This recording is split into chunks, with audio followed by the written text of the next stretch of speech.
You shake someone's hand and instantly feel weaker. Not because of your size, not because of genetics, because your grip is exposing muscles you never trained. And today, we fix that. Most men notice it too late. Deadlifts start slipping. Opening pickle jars is turning into a struggle. Your handshake feels soft instead of solid. That is not aging. That is neglected forearm strength. And here is the crazy part. Your wrists are probably not small. Your forearms are underdeveloped near the wrist.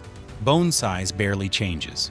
Muscle thickness does. Build the right muscles and your grip changes fast. Reality check. A strong handshake comes from 4 things: finger strength, forearm thickness, rotational control, carry strength. Miss one and your grip leaks power. Let's dispel some myths. Big mistake number 1. Just doing wrist curls is enough for fearsome forearms. That trains part of the forearm, while ignoring finger strength, rotation, and deep forearm density. Result? You still look weak where it matters most. Big mistake.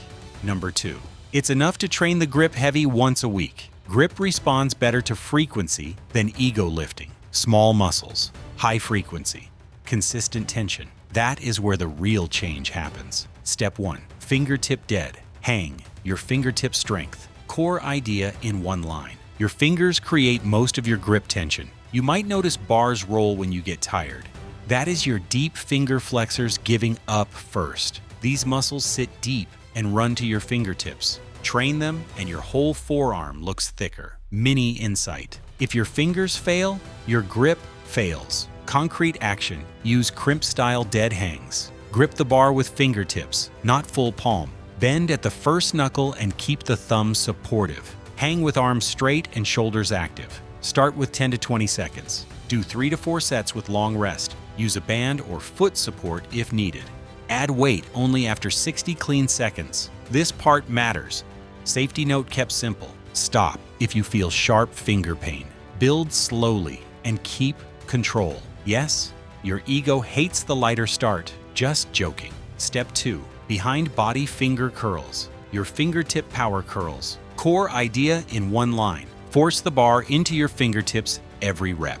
Many people run into this. Standard curls stay in the palm too much. Behind the body changes the angle. Gravity pulls the bar into your fingers each time. Mini insight. Sequence matters more than load. Concrete action. Set a bar at hip height, face away, and grab it behind you. Hands shoulder width, palms facing back. Stand tall with arms hanging. Let the bar roll to your fingertips. Close fingers first, then curl the wrist.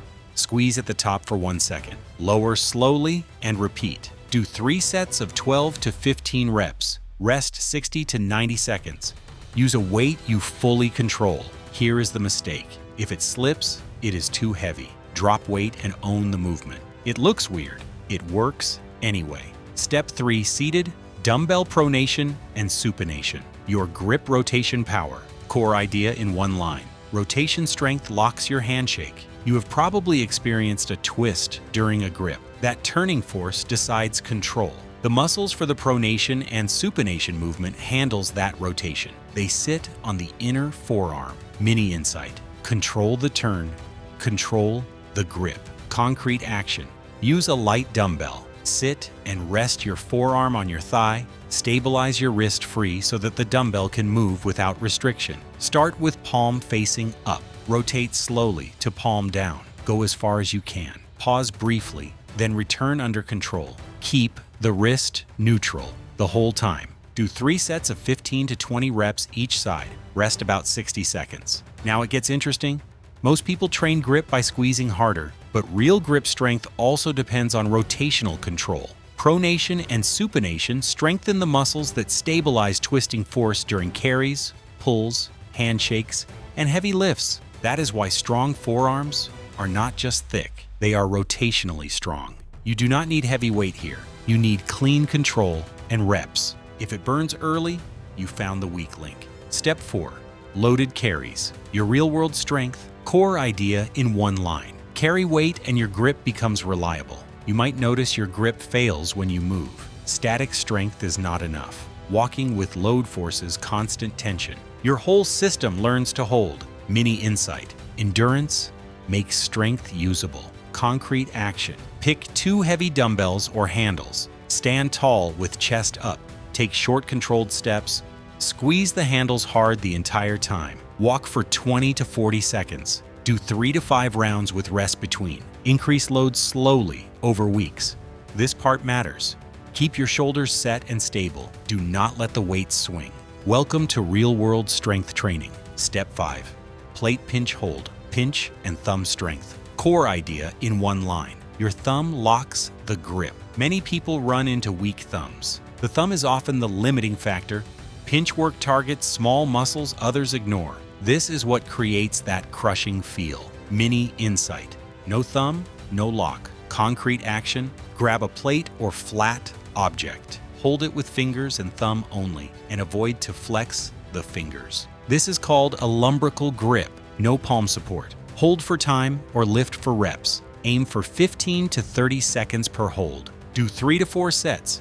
Switch hands and repeat. Here is the problem. Most drop this early. Keep it in and your grip jumps fast. Humor. Your thumb will complain loudly. Step 6. Wrist roller. Your wrist bridge strength. Core idea in one line. A strong wrist transfers force cleanly. You have probably experienced a bend under load. That bend leaks strength instantly. The wrist acts like a bridge between arm and hand. Stronger bridge means less energy loss. Mini insight. Stable wrist equals stronger grip. Concrete action. Use a wrist roller with a rope and weight. Hold arms straight in front. Roll the weight up using only your wrists. Then roll it down under control. Do 2 to 3 rounds up and down. Rest briefly between rounds. Reality check. Do not rush the roll. Slow control builds real strength. Forearms will feel like they are on fire. Step 7. Explosive resistance band rows. Your explosive transfer. Core idea in one line. Teach your grip to act fast. Strength without speed has limits. Explosive pulls train your nervous system. You learn to create force instantly. This matters for real-world control. Mini insight. Fast intent improves recruitment. Concrete action. Use a resistance band. Anchor it in front of you. Explode on the pull toward your body. Return slowly with control. Do 3 sets of 8 to 12 reps. Focus on sharp, clean reps. The first repetition should be performed just as quickly as the last repetition. Now it gets interesting. Do not chase fatigue here. Chase speed and precision. If it looks sloppy, it is sloppy. Programming and progression. You might notice forearms recover fast. That is normal for these muscles. They handle frequent work well. Start with 2 to 3 sessions weekly. Place them after your main lifts. Avoid heavy grip work before pulling days. Mini insight. Frequency beats occasional overload. Progress in simple phases. Weeks 1 to 2 focus on clean form. Weeks 3 to 4 add small load increases. Weeks 5 to 8 keep adding gradually. Beyond that, progress slows but continues. Here is the mistake. Do not go to failure every set. Stay around 7 or 8 effort. This lets you train again sooner. Retention reset. Most people rush this. Grip gains come from consistency and control, not random heavy attempts. There is a reason this feels complicated. Tracking grip work is messy and easy to skip. That is exactly why a simple tracker helps. It removes guesswork from sets and timing. You log hangs, carries, and rotations in seconds. You see progress without overthinking. Mini insight. Structure removes friction, not discipline. Use any clean tracking method you like. Keep it simple and repeatable. Consistency is what builds your grip. Remember the main principle. Your wrist will not grow much. Your forearms will. Start today with 1 hang and 1 carry. Add rotation work at the end. Mini insight. Control your fingers and you control the grip. Just think about it. Which exercise exposed your weakness first? Stick with this for a few weeks. Your handshake will feel different.